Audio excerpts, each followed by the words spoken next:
Jumat ini menjadi hari terakhir Majelis Kehormatan Mahkamah Konstitusi melakukan pemeriksaan dugaan pelanggaran etik Hakim MK terkait putusan usia Capres dan Cawapres. Ketua MK Anwar Usman menjadi orang terakhir yang diperiksa Majelis MK. Ketua Majelis Kehormatan Mahkamah Konstitusi Jimli Asidiki menyebut seluruh bukti dari keterangan ahli dan saksi telah lengkap. Menurutnya, kasus etik ini tak sulit dibuktikan. Semua bukti-bukti sudah lengkap, ya, baik keterangan ahli, saksi.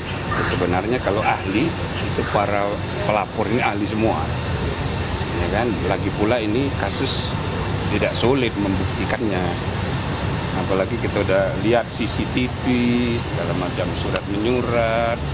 Kenapa ada perubahan yang kemudian ditarik kembali, ya kan?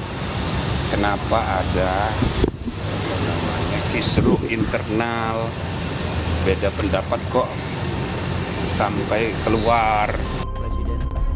Dalam sidang Mahkamah Kehormatan MK sebelumnya terungkap sejumlah kejanggalan. Pemohon dari PBHI, Julius Ibrani, menemukan bukti dokumen perbaikan perkara gugatan batas usia Capres dan Cawapres tidak ditandatangani baik oleh pemohon Almas Sakibiru maupun kuasa hukumnya.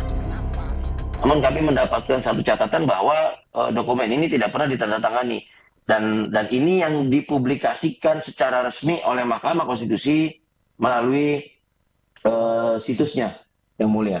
Jadi kami berharap ini juga diperiksa. Kami khawatir apabila ternyata dokumen ini tidak pernah ditandatangani sama sekali, maka seharusnya dianggap tidak pernah ada perbaikan permohonan atau bahkan dianggap batal permohonannya, Yang Mulia. Majelis Kehormatan MK juga telah mengantongi bukti rekaman kamera pengawas CCTV terkait kejanggalan penarikan gugatan Almas Sakibiru yang diajukan kembali ke MK. Arif Sahudi, kuasa hukum Almas Sakibiru, menanggapi soal dokumen perbaikan perkara yang tidak bertanda tangan yang dipersoalkan pelapor. Menurutnya, secara administratif tidak ada masalah karena persidangan berlangsung online sedangkan berkas dikirim daring. Sidang ini sidang online. Sejak mendaftar sampai putusan. Artinya apa? Seluruh pemberkasannya lewat, hard copy-nya dikirim lewat pos, berkasnya dikirim lewat email. Secara administrasi tidak ada masalah. Itu yang di luar itu adalah pasti yang buat. Kan tidak mungkin ada tanda tangan berkas yang buat itu. Dengan selesainya pemeriksaan, MK akan membacakan putusan dugaan pelanggaran Hakim MK pada 7 November mendatang atau sehari sebelum batas waktu pengusulan pasangan calon pengganti Capres dan Cawapres. Tim Liputan, Kompas TV.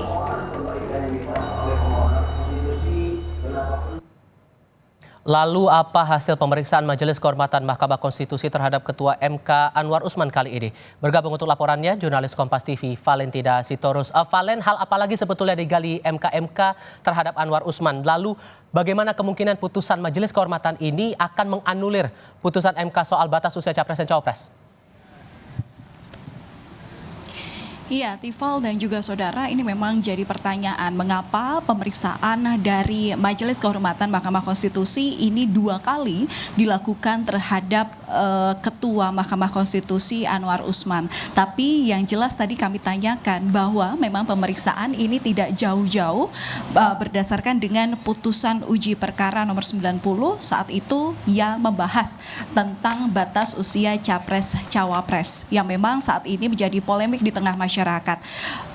Yang ditanyakan tak jauh mengenai adanya dugaan pelanggaran terkait dengan prosedur registrasi, kemudian juga berkaitan dengan administrasi yang berkenaan dengan cara bekerja saat prosesnya, kemudian berpengaruh terhadap langkah dalam pengambilan keputusan sehingga gugatan dari salah satu salah satu penggugat begitu ya, dari 11 gugatan ini salah satunya dikabulkan, yang mana ini diduga ada dugaan konflik kepentingan yang dilakukan oleh Ketua MK untuk meloloskan keponakannya, dalam hal ini adalah Wali Kota Solo Gibran Rakabuming Raka, untuk bisa maju dalam pemilihan dalam pemilu maksud kami di saat usianya belum menginjak 40 tahun seperti dengan aturan yang sebelumnya ada di Mahkamah Konstitusi terkait dengan pemilu 2024 mendatang. Nah, kemudian Tifal dan juga saudara, dari hasil yang memang sudah dilakukan oleh Majelis Kehormatan MK dari pemeriksaan yang dilakukan sejak tanggal 31 Oktober hingga hari ini 3 November 2023 tadi Ketua MK yakni Jimli Asyidik ini menyebut bahwa dugaan pelanggaran etik Anwar Usman CS ini bisa berpengaruh pada putusan MK soal gugatan batas usia Capres-Cawapres sehingga berpengaruh pada pendaftaran Capres-Cawapres. Dan berikut juga SOT atau tanggapan yang tadi juga sudah disampaikan oleh Anwar Usman. Sudah selesai semua.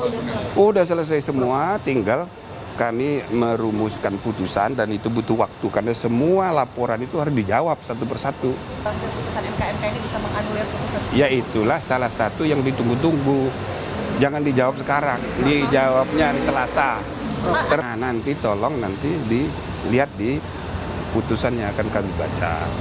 Termasuk jawaban terhadap tuntutan supaya putusan MK ini ya ada pengaruhnya terhadap putusan MK sehingga berpengaruh kepada pendaftaran capres, kan begitu.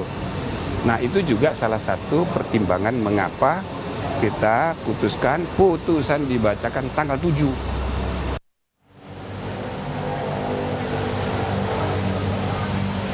Iya, kami ralat sebelumnya saudara bahwa itu tadi adalah pernyataan dari Ketua Majelis Kehormatan MK Jimli Asyidik yang memang ini menyebut bahwa kenapa kemudian putusan ini disebutkan pada tanggal 7 November 2023 supaya ada kepastian antara salah dan benar terkait juga dengan polemik yang diduga adanya kepentingan dari putusan MK sebelumnya. Tapi yang jelas terkait dengan putusan yang nantinya akan digelar pada tanggal 7 November nanti MK maksud kami Majelis Kehormatan Mahkamah Konstitusi akan mengumumkannya ke publik hari Selasa pada pukul 16.00 waktu Indonesia Barat. Tifal. Dari Mahkamah Konstitusi Jakarta Pusat, Valentina Sitorus melaporkan. Terima kasih.